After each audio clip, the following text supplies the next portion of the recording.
Hello everyone and welcome back into the GSMC Fantasy Sports Podcast, brought to you as always by the GSMC Sports Network. This is the final show of the week. Hope you all are excited. My name as always is Christopher Shepard. Thank you all yet again for tuning in. And today's show should be a great one to close out the week. We've been talking about a lot of interesting NFL and college football games that have huge fantasy implications this weekend. And then we're going to take a sneak peek into some betting and fantasy advice for Sunday night's football's game between the Dallas Cowboys and the Pittsburgh Steelers. Should be a fascinating show. Also, if you have any comments about last night's game, that's a very interesting topic that I would love to dissect. So let me know in the comments if you want to talk about last night's game, and I will gladly oblige. But before we get into our show at large, I do want to remind you yet again, if you feel so inclined, consider liking, following, and subscribing to the show on the network. It's a great way to contribute to the show. It's greatly appreciated by all concerned here at the network, especially me and my fellow podcasters. Another great way to contribute and interact with the show on hand is making yourselves available to the Super Chat, Super Thanks, and Super Stickers features here on YouTube. You can click on the $sign to make your comment really pop, and I will address as many comments as I can, whether it be just a Super Chat or a Super Thanks. So, if you feel so inclined throughout the show, like I said, any burning questions, comments, or concerns, especially about last night's game, because we could go on and on about that, I'm all ears. But without further ado, let us jump right into today's show. Starting off with some big NFL games this weekend with pretty important and significant fantasy implications as well.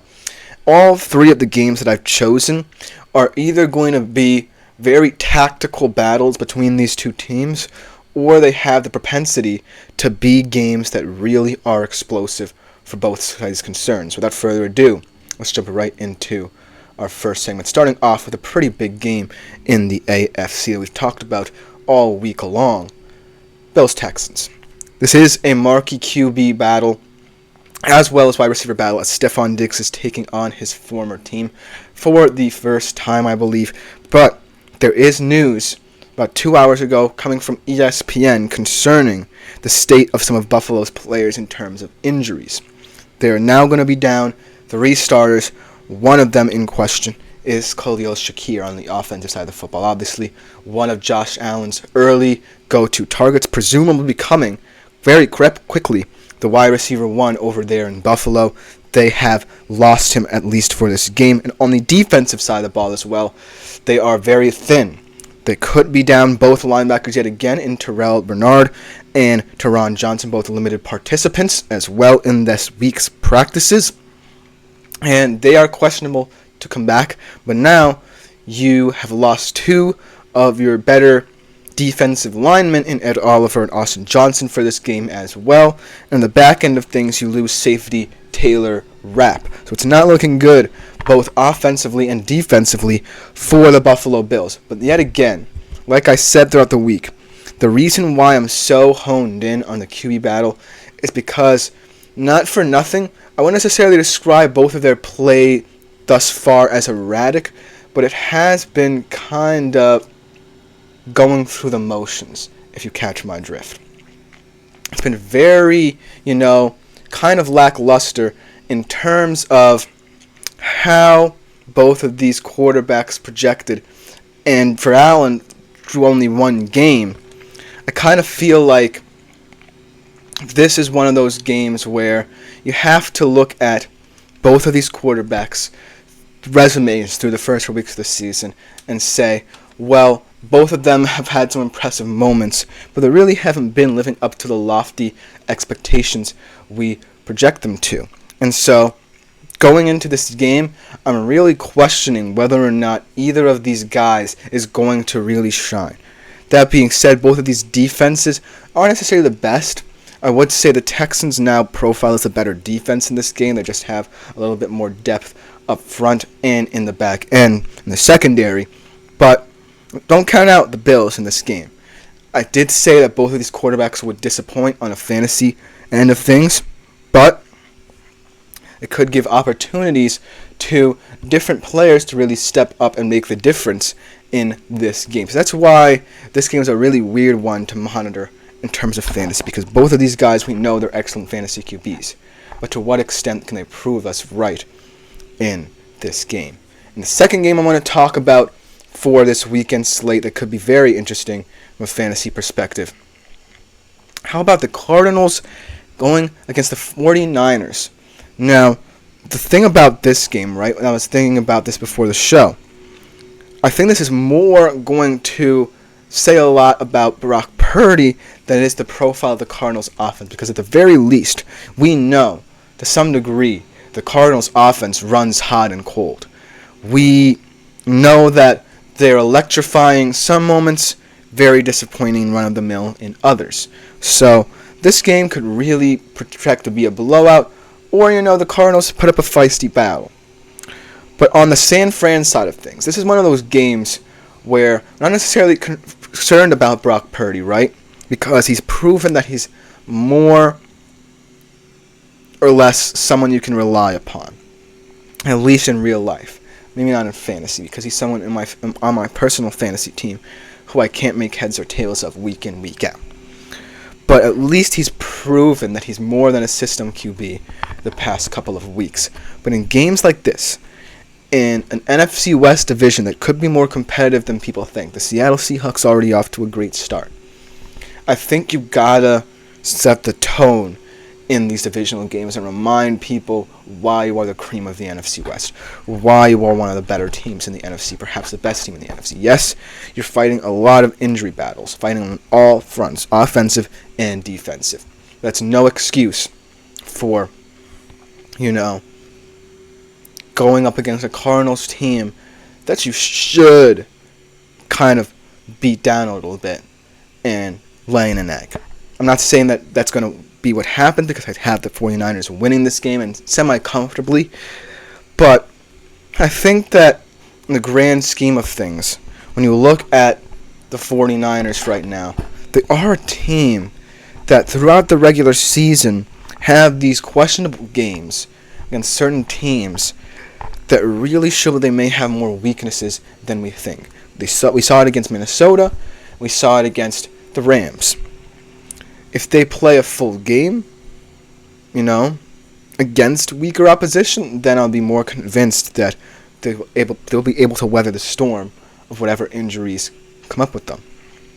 But for now, I can't necessarily, say that this game could be a 49ers complete blowout. And then the last game that I wanted to talk about, how about our London game? Taking place in Tottenham Hotspur Stadium, lovely stadium by the way. If you're ever abroad, you might want to check it out.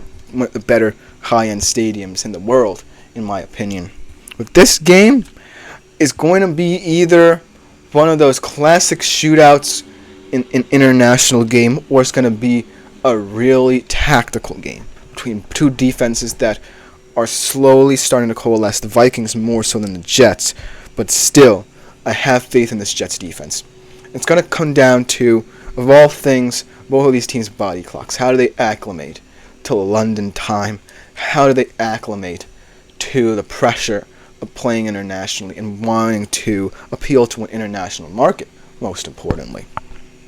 And so, both of these guys have played epic battles in the past, if you can believe it, when Aaron Rodgers was a Packer and Sam Darnold was a Jet, and people are talking about, this can be Sam Darnold's revenge game. I think that they could be right in that regard, because the Vikings look like they could be the fresher team in this matchup. And they certainly have the more talented roster right now, and they're certainly maturing in a way that's further along than the Jets right now. But what this game is going to come down to is which defense rules the day. And I feel like both of these defenses are somewhat battle-tested enough to kind of rule the roost in this game.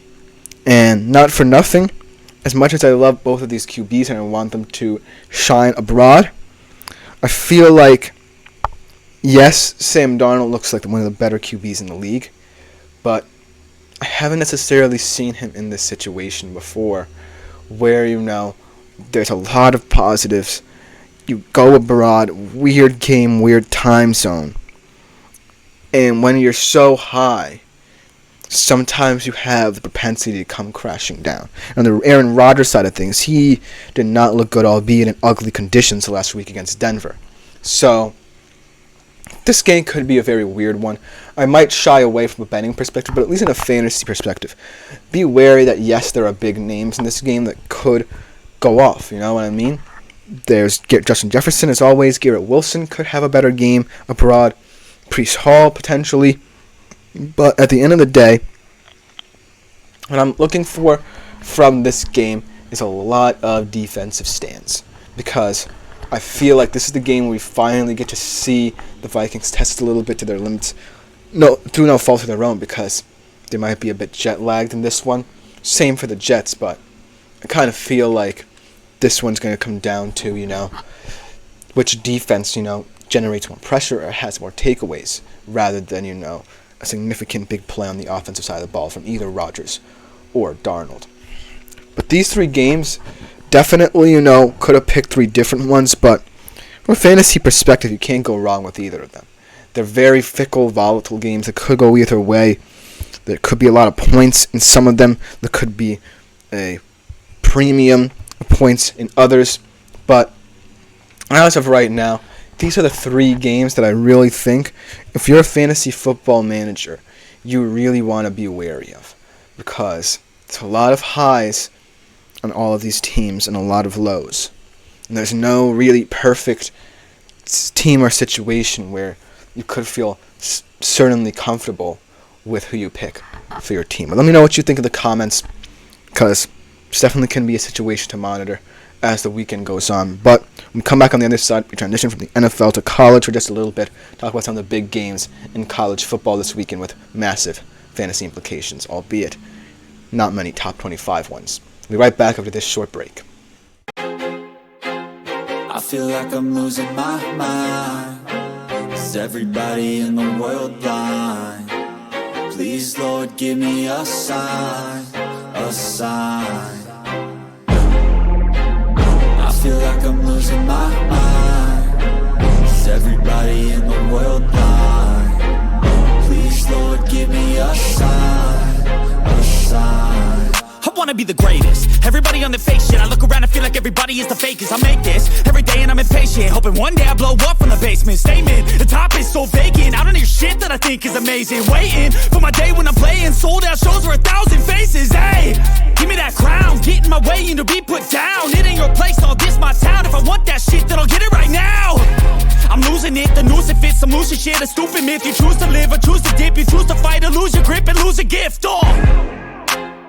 I feel like I'm losing my mind. Is everybody in the world blind?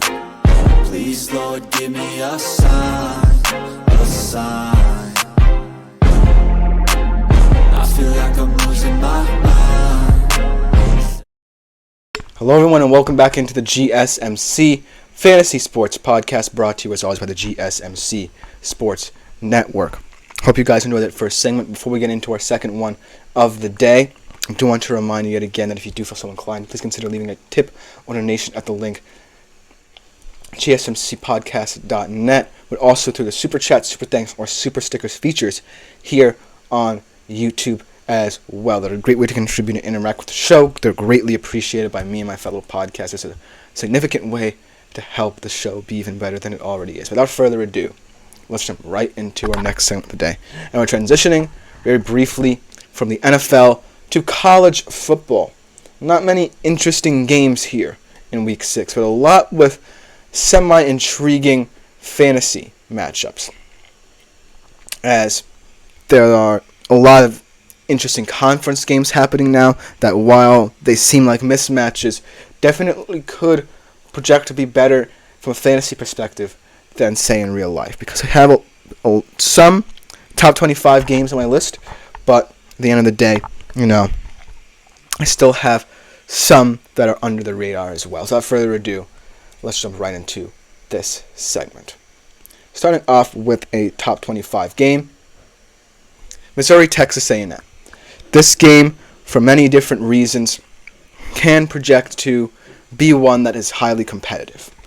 And these are two teams in the SEC who can either make the playoff with a late run or ultimately end up losing 3 games and be left out of the conversation. But at the end of the day, what this game is going to come down to is which offense shows up.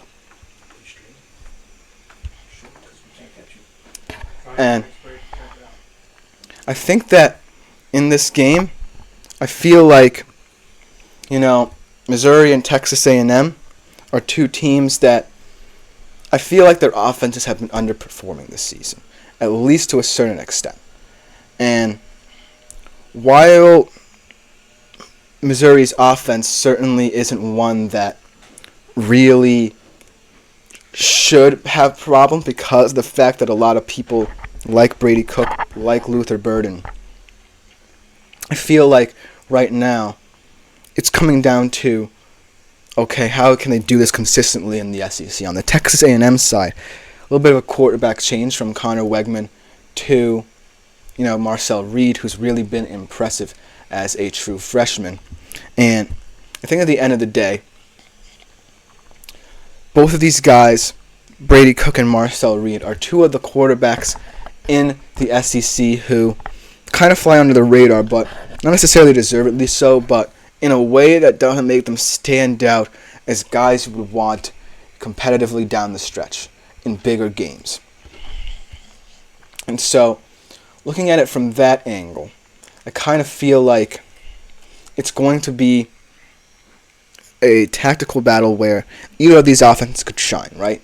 Brady Cook could have a big game, Luther Burden could have another big game this year, and Missouri can win this easily. We haven't seen that just yet from Missouri. On the Texas A&M side of things, they really haven't had any standout play. When your lead receiver is Cyrus Allen, as much as he's an exciting player as a transfer, he only has about 200 yards in the season.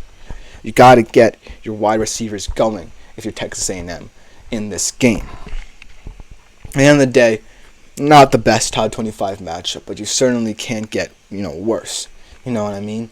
Because this still is going to be an entertaining, perhaps meaningful SEC game for both these teams so they try to keep pace in the CFP conversation. But we're going to have to see on the field which offense truly shines, because both of these defenses, I would favor Texas A&M, but both of these defenses have had their problems. Texas A&M with a big play, Missouri just in general, or slowing down inferior teams as well. So it's going to be interesting to see who comes out victorious in College Station.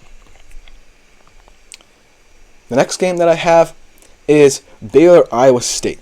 This game could come back to bite me from a fantasy perspective because it doesn't necessarily project to have as many offensive fireworks as some other games that I'm going to mention.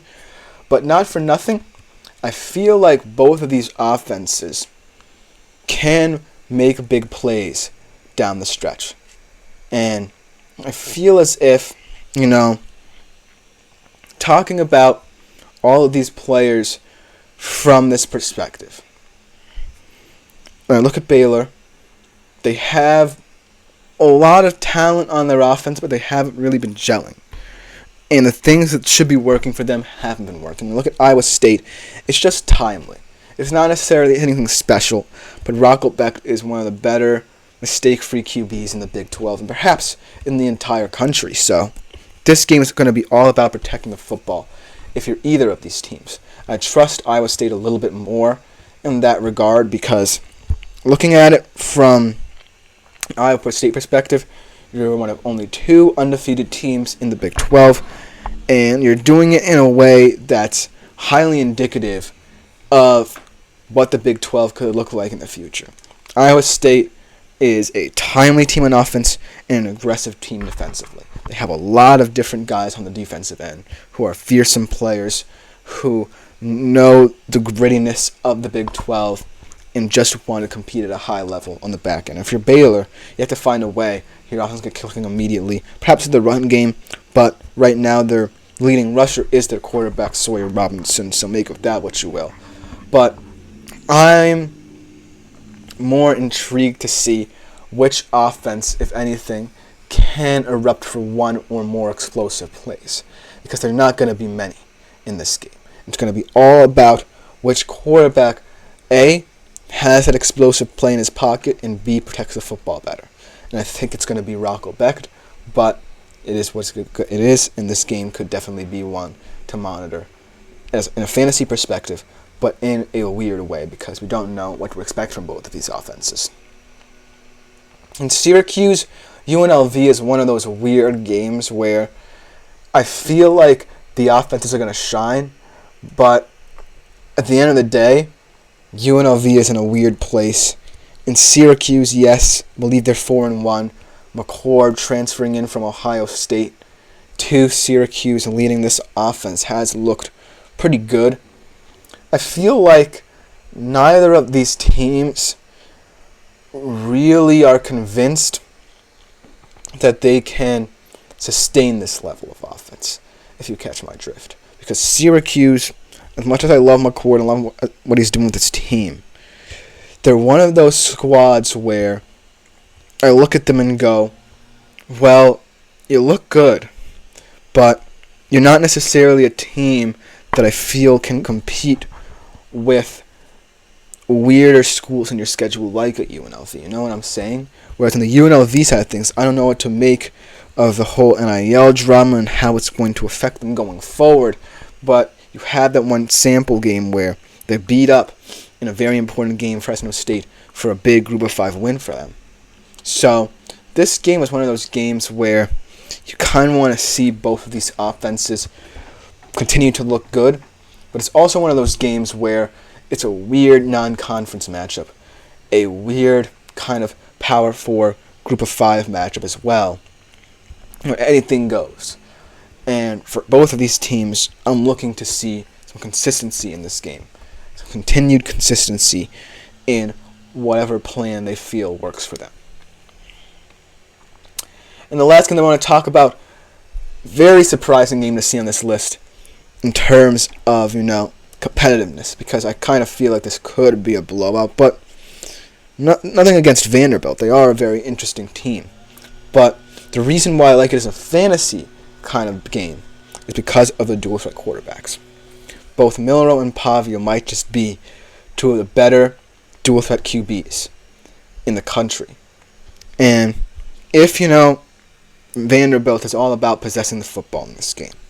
If Diego Pavley is timely. He's not necessarily the best thrower in the world, but he can make big plays on the field with his legs.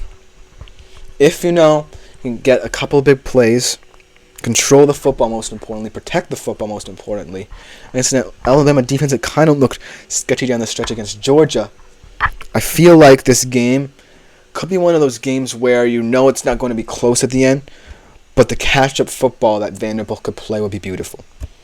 It's not going to be, a situation where they're going to make this a close game by any means, because I think this is going to be a blowout.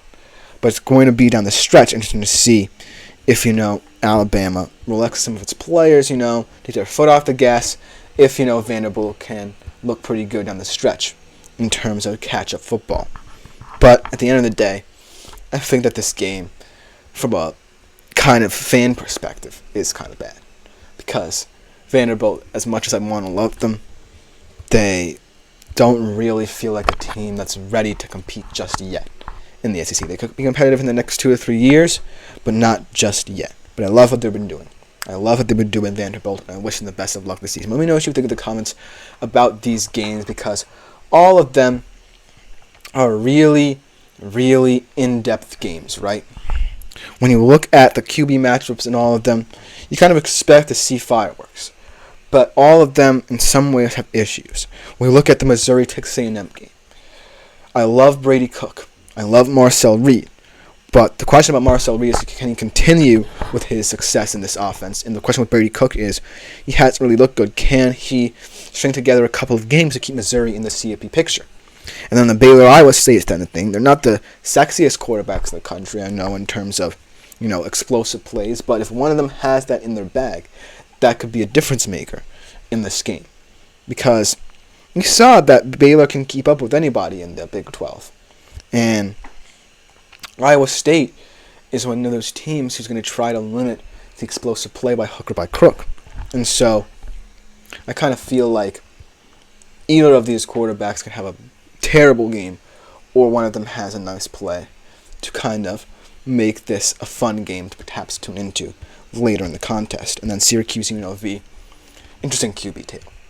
How to Malik Williams, I wish him the best of luck, but we're going to have to see how he's tested down the stretch in some very important Group of 5 games in this big non-conference game. When Kyle McCord, he looked pretty good thus far to start off his Syracuse career, but I have my concerns about what Syracuse can look like in these non-conference games, and last but not least, Alabama Vanderbilt, just because of the fun that could happen with Milroe and Pavia. Let me know what you think in the comments, because all of these games are interesting, but when we come back on the other side of things, I do want to jump into some high-risk, high-reward players for Week 5 of the fantasy football season. We'll be right back after this short break to talk about it. Looking for your daily fix of sports talk without having to pay for it? GSMC Sports Network is available on YouTube. Just search GSMC Sports Network. Get your fix of daily sports talk shows on YouTube, absolutely free. NFL, college football, NBA, MLB, MMA, UFC, fantasy football, and so much more. GSMC Sports Network has shows running all day long, with new sports shows starting every 2 hours. Just like on your favorite cable sports channel, except GSMC Sports Network is absolutely free. Hello everyone and welcome back into the GSMC Fantasy Sports Podcast. Hope you all are enjoying this episode to close out the week. I'm going to transition to my high-risk, high-reward players for this week. Guys who I kind of feel like will have boom or bust potential from a fantasy perspective. Now, the 4 guys that I compiled here have either been very disappointing to start the year, and we expect bigger, better things out of them, or they're just nice, kind of sneaky options that you can look to eventually in terms of, whether or not you feel like they could be sneaky options for you. But I do want to say this. All 4 of these guys are wide receivers, and all 4 of these guys are in matchups that could potentially see them struggle as well. That's why it's a high risk, high reward. So be wary of all these guys, but if you know they have big games, it will be to your benefit. So let's start off with a guy who's playing in the London game, Garrett Wilson. Up against the Vikings in London, and I know there's been a lot of talk, a lot of rumors about this Jets team, whether it be potentially some tension between Rodgers and Wilson not being on the same page, whether or not, the Devontae Adams trade rumors are true and he really wants to come to New York and pair up with Rodgers yet again. So it might affect Garrett Wilson a little bit, but in this game, I kind of feel like he'll have unique opportunities that he might not have had this game been in, America. Because both of these teams are going to be up against it in terms of acclimation. And yes, the Vikings defense, if you want to pick a defense that has been either the best in the league or the most timely and opportunistic, it's the Vikings. But they have showed signs of weakness. Yes, against the Packers, they kind of let their lead slip. And so I'm going to want to see how they attack this Vikings defense that, is going to try to pressure him. I think Brian Flores is going to be very blitz happy in this game, testing Aaron Rodgers' mobility. It's going to be up to him and Wilson to try and create plays downfield out of structure. Because, yes, I love Allen Lazard. I love that he's looking at Tyler Conklin even. All great players that really affect this team.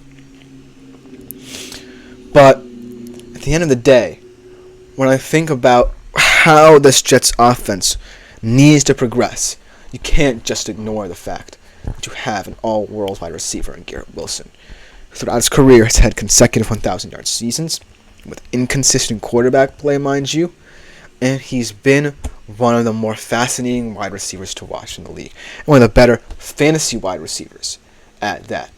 So it's going to be a test, right, for this Jets offense to get going in this game. You guys know that this is potentially a time where the Vikings defense could be more vulnerable than ever.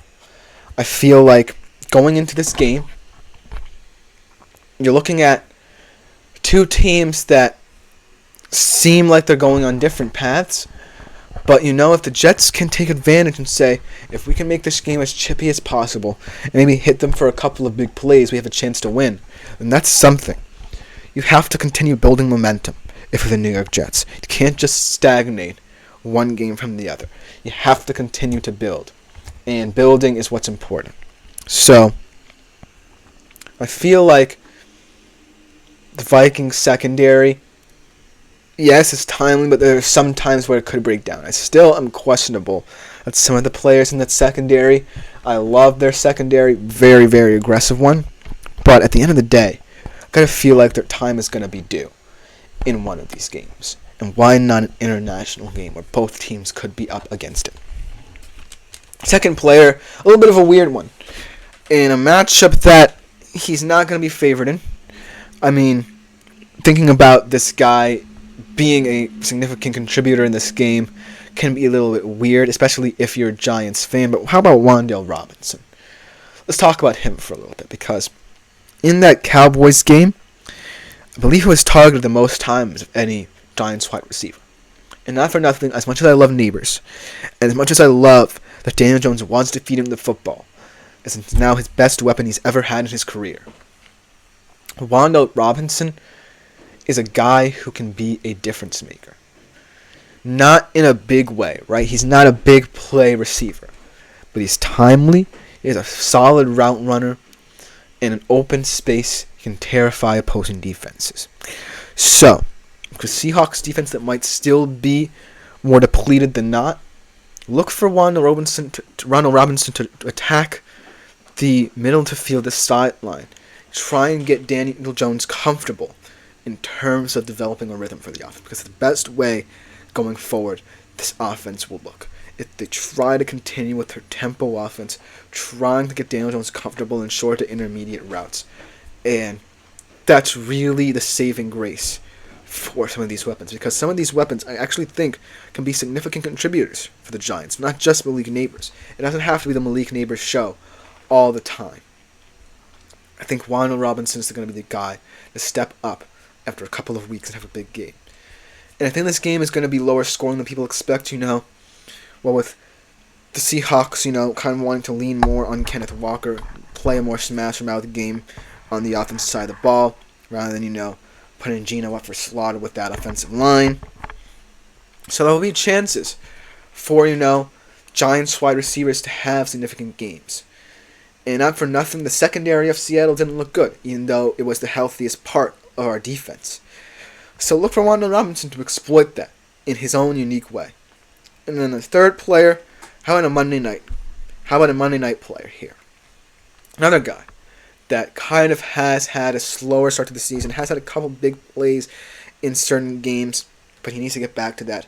And this game certainly feels like one where he could have one or two explosive plays in him. Rashid Shaheed going up against the Chiefs.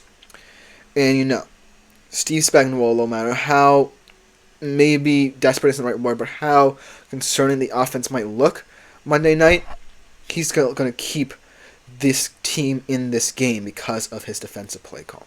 He's going to want to dial up a lot of blitzes to generate pressure on Derek Carr, force him to be uncomfortable. But then, in terms of the back end, that leaves a couple ways to exploit this Chiefs secondary. Much as I love the Chiefs secondary a lot, a very aggressive secondary, the Chiefs. And it speaks to Steve Spagnuolo's philosophies. I like Rashid Shaheed as someone who can expose them deep. And it's something that in this Saints offense, you're really looking to see if it can be sustainable, right? Because if it is, then it's one of the scarier parts of what this offense can be. Because Kamara, he's a great player. He's an aging player, though. And this Chiefs run defense is not for nothing pretty solid. They're not the best. They're pretty average, but they're going to want to hone in on both the run game and getting to Carr in this one. So, I think that right now, this team is sitting in an awkward, precarious place where if you want to take a deep shot with Shaheed, you're risking, potentially Carr's ability to, affect the game positively. Because if you're not necessarily relying too much on other aspects of your offense, and that's one of the ways you want to get going, it's a great way to get going. So I love Derek Carr's deep ball. But right now, I think that it's one of those ways that you can exploit different teams, but not to a certain effect. So that's why I think he's very boomer bust for Shaheed. He's either going to have a couple big plays, one big play, or none at all. Because that's how I feel like the Saints' offense has looked all year. It has some nice moments where Derek Carr is firing on all cylinders. It has some not so nice moments where when defense generates pressure on him, he can't reply. So look out for Rashid Shaheed. He's definitely an interesting player here to monitor from a fantasy perspective. And then the last play I want to talk about, kind of a rejuvenated player. A guy who's looking more and more attractive in terms of a fantasy perspective day by day. It's Deontay Johnson. And I really, really love this guy. It just goes to show that when there's a competent veteran quarterback in your team, and a guy who's an experienced wide receiver, who can affect teams in many different ways, as a solid route runner in the middle of the field, and extending plays down the field, everything clicks. And I'm not necessarily indicting Bryce Young here, but Deontay Johnson should have been one of his more fun weapons to utilize. Because I feel like if you're a short quarterback, you kind of have to have one trait that stands out. And for guys like Drew Brees, which I think he's very efficient with the football, and when Russell Wilson was at his peak, it was his deep ball. So if you found a happy medium with Bryce Young, then potentially this could have been an even bigger narrative throughout the year, Deontay Johnson breaking out, than just these past 2 weeks. But as long as the Andy Dalton train keeps rolling in Carolina, look for Deontay Johnson to continue having big games. Going against the Bears secondary, and again, another defense that I love, especially in their secondary. All of these defenses that these wide receivers are going up against are decent secondaries. But if you know Andy Dalton feels comfortable, if you know there is a balance to their offense, because of the fact you know Chuba Hubbard has also been rejuvenated, and Deontay Johnson's firing all cylinders, then there could be a case that the Panthers' offense could put up gaudy numbers in this game. We'll see, because, like I said, all of these secondaries, scary secondaries, especially in terms of coverage skills. But there are ways to exploit them, because all of these quarterbacks that are throwing these wide receivers the football, if you haven't noticed, most of them don't have great mobility. So it's going to be a lot of hanging in there, making big plays for these quarterbacks to these wide receivers in order for them to have big games, if you get what I'm saying. And so it's only up to you to decide if you want to take a risk on these guys, because what the offensive games could look like and what the opposing defenses might do to limit these players. So it's definitely going to be a weird week, but let me know what you think in the comments. Coming up next, we'll be taking a look at Sunday Night Football, general betting preview, and then, of course, to end the show, my Stardom Cinema segment. We're right back after this short break to talk about that.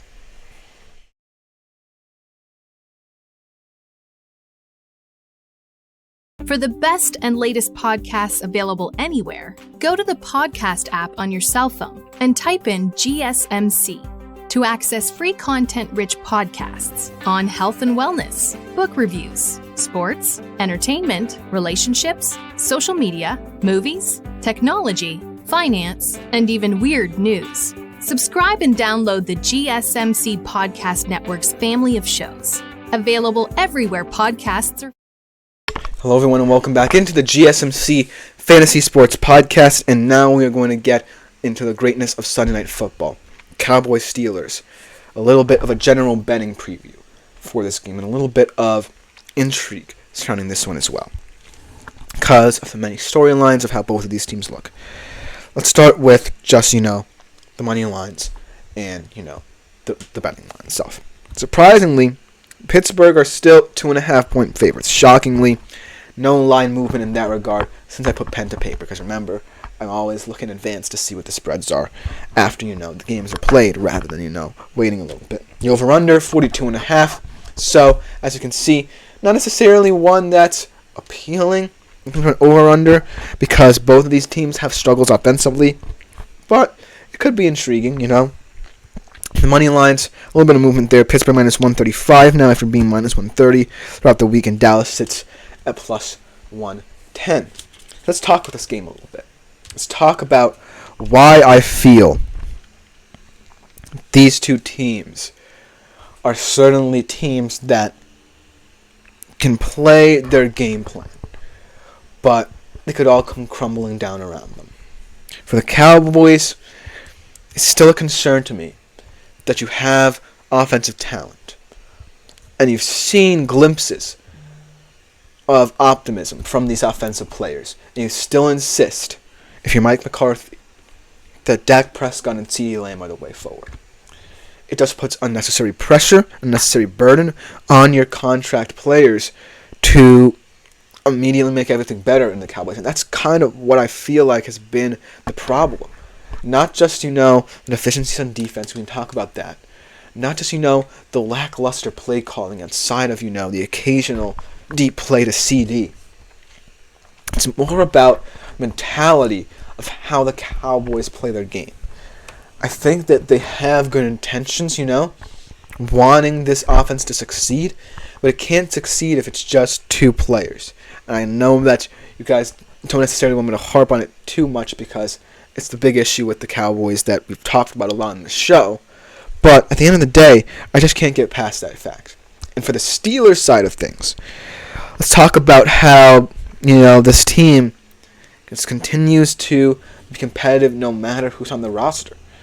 Kudos to Mike Tomlin for really, through the past couple of decades of his career, really built a foundation in Pittsburgh that allows for any player that comes into this organization to immediately feel welcome and immediately feel a sense of identity.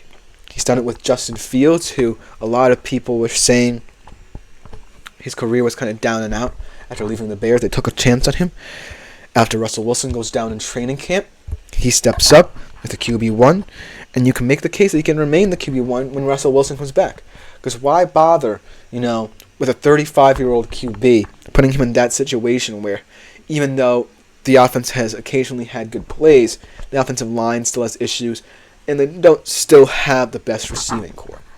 Justin Fields has performed admirably in this offense for what it is.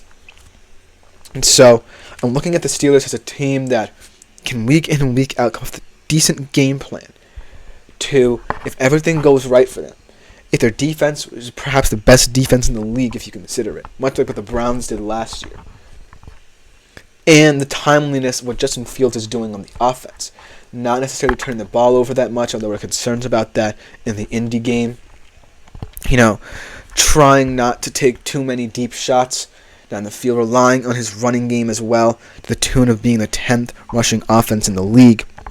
I feel like Pittsburgh is well equipped to win this game at home on Sunday night. Why not them? Because when I look at the Cowboys, right? Yes, I could talk about all the deficiencies of their offense. What's going wrong with them? I also have to point out the injuries as well, because the injuries are concerning as well. DeMarcus Lawrence goes down, Michael Parsons goes down in that game against New York, and Trayvon Diggs in that game against New York. Dehydration, so there is concerns with the health of this defense. But not for nothing, they haven't been performing well with even their big stars on the field. They're only 26 against the run, which Pittsburgh would love to exploit. And I feel like the Cowboys right now just aren't a team well equipped to, handle smash mouth football. And if that's the game script, look for them to lose a lot more games than we expect. Right now, I can see them going 8-9 the rest of the way, just because of the fact that if they don't show up their run defense, teams will take advantage of that. And Pittsburgh has many ways to take advantage of that. Yes, Najee Harris has not been good all year. Yes, Justin Fields, you kind of want to protect him in this offense because you don't know what's going to happen if you have more read option plays with him involved. You don't want him to go down and, have a QB conundrum much like the Miami Dolphins. You definitely don't want that to happen. So, right now, I kind of feel like this game, all momentum's going Pittsburgh's way. But the one silver lining for the Cowboys is the fact that, Dak knows that it can't just be all about him and CD. And I've repeated this same mantra week in, week out, talking about the Cowboys. If Dak, plays outside of structure, if Dak, kind of overrides McCarthy a little bit, kind of gets in his grill a little bit and says, you know what, this offense is not where it needs to be. It can't just be about two players trying to carry this team to the promised land. It has to be about, working in guys like Ferguson, working in guys like Cooks, working in guys like Dowdle, working in guys like even Zeke out of the backfield. If Dak Prescott can bring some sense into this Cowboys offense, then they might be clicking again. But there is no sense to them. And I'm repeating myself a little bit here. I know it's cliche to repeat myself so often about this team, but that's the simplicity of it. You have a way for this offense to develop and mature, but the insistence worries me. And if your defense isn't playing well when you expected them to, even with the injury woes, you can't just heap more and more pressure onto the offensive side of football. So, I'm not saying this is a must-win game for the Cowboys, but it certainly feels like it could be if the Commanders are for real, and the Eagles fix their own offensive woes. I mean, the Giants might be out of it by the end of this weekend, but the NFC East is looking far more competitive than people expected. And the Cowboys are looking far worse than people expected.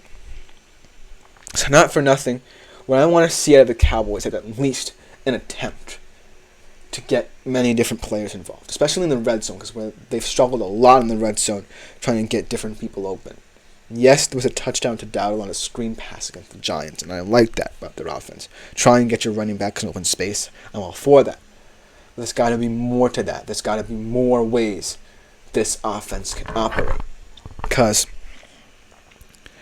Pittsburgh Steelers, yes, you can exploit them. The defense really did not look very good against the Indianapolis Colts once Joe Flacco came in. And, I don't know how long, Justin Fields can walk this tightrope. But I just can't for the life of me think of a way where Dak Prescott is brave enough to say, hey, I can have a say in this offense. I'm going to start a big contract. I'm the highest paid player in the NFL. And I want this team to get right on the offensive side of football. And so, looking at that aspect of it, it certainly makes this game weird. For the Steelers, in terms of the playoff picture as well, in terms of the landscape of the AFC North, I expect things to get crazy. The Ravens playing the Bengals this weekend as well, in a nice matchup there. And the Ravens, not for nothing, if they win, the Steelers lose, then they take over first place, I believe. But I think that the Steelers have a unique opportunity here to prove that against teams like this, like the Cowboys, that people felt will be competitive but have really not lived up to expectations, that's where they can find their money. That's where their game plan, keeping the ball safe on the offensive side of the football, and timeliness on the defense, and get them surprising wins. It's what's got them surprising wins thus far. Think about the Falcons game. No offensive touchdowns, the defense stepped up. Even think about the Saints game, the game that they lost. The offense still looked good until, more problems for Justin Fields came, but I digress. And I just feel like the Steelers have more ways to win than anybody in the league. They're a very mysterious team because nobody knows what to make of them because they play a horrendous kind of anemic style of football. But it still gets you wins. And it's still a system that works, especially in games like this, especially in primetime games, when you want to put the league on notice. So, in this game, I like Pittsburgh. I like Pittsburgh minus 2.5 here. I really think that the Cowboys will not look good. On both sides of the football, mind you. And, not for nothing, I feel like this game will definitely hit the under. There will be glimpses of optimism for both offenses. What I mean by that is, there will be some plays where I'm proud of Dak for, getting the ball with different weapons. There will be some plays that will frustrate me with Dak. The same thing goes for Justin Fields. There will be some plays where he makes the right decision. There will be some plays with the fumble against the Colts where it's a bit boneheaded from him. But all in all, This game, yes, is not going to be appealing in terms of point production. They will be at a premium, unlike last night's game, so to speak. But that plays into, yet again, the Steelers' hands.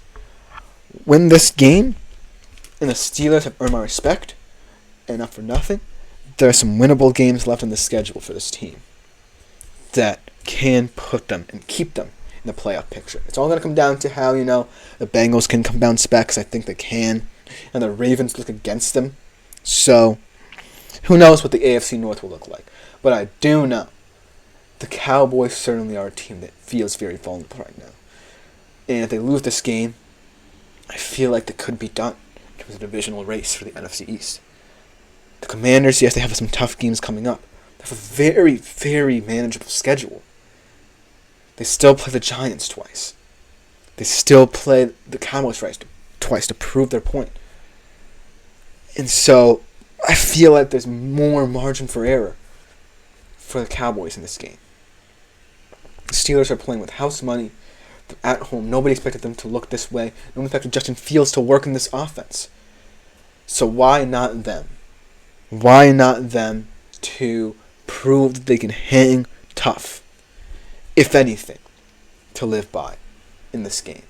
Let me know what you think in the comments, because, I'm still giving the Cowboys the benefit of the doubt. They still have a lot of talent on the offensive side of the football that can keep them in games. But I'm not convinced right now of what I'm seeing from Jerry World. But to end the day's show in the week here on the GSMC Fantasy Sports Podcast, we're going to go over some stardom sit-em. Fantasy advice for this upcoming game. Who to start and who to bench. You definitely don't want to miss it. We will be right back after this short break.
Hello, everybody, and welcome back into the GSMC Fantasy Sports Podcast, brought to you as always by the GSMC Sports Network. To close out today's show, and today's week, for that matter, for the show, I'm going to do some stardom sit-em for the Sunday night game. We talked a lot about the implications of this game, about how different players could impact it, but ultimately, the list I compiled of players who I'm more comfortable to see in fantasy lineups and some players might have to shy away from is one that could preach consistency here. Without further ado, let's jump right into my final list and the final segment of today's show. I think this one might make people mad or make people skeptical because I do preach diversity in this Cowboys offense, but starting CeeDee Lamb certainly feels like a bet that I might want to take, a risk that I might want to take here, because not for nothing, even when CeeDee is the focal point of attention, he just handles it so well. If there was any other star player with as big a contract as him on the Cowboys, they would try and glorify it. But CeeDee takes the lumps. CeeDee knows his highs and lows. He knows his peaks and valleys so well as a player. And he's someone who I admire in a system that doesn't necessarily appreciate the whole rather than the individual. Because he knows, right, that he's always going to be targeted more often than not. And he knows that he has to be good. But even when he's not, he's always kind of the glue guy that I feel like is the saving grace of what the Cowboys did with both him and Dak. Tying him down, yes, I like the gameplay there. I like the plan to tie down your two guys. But I still have qualms about what that can look like in the future for him, especially in the long term. When the Cowboys could just project to get worse and worse, signing all these big players to money and not being able to either draft well or certain role players can't step up. And if that's the storyline, then it's a sad reality, yes, that CeeDee Lamb is such a good receiver in such a not necessarily warped kind of system. But it does tell me a lot that, he still wants to be consistent even in down games and even when his offense isn't playing well, to the point where I can't ignore his fantasy value. A lot of people might be still very PO'd about how this offense has portrayed through the past couple of weeks, but it's still CeeDee Lamb. It's still someone who I respect a lot, and it's still someone who I think can make a difference in this game. And then the first sit, I think will have to be George Pickens, because of, like I said, the offensive game plan for this Pittsburgh team. I feel like they're going to want to exploit from the get-go this weak run defense. And I'm going to mention Najee Harris a little bit, and people will be skeptical about the result of what I think of him in this week's game. But much as I love George Pickens, right?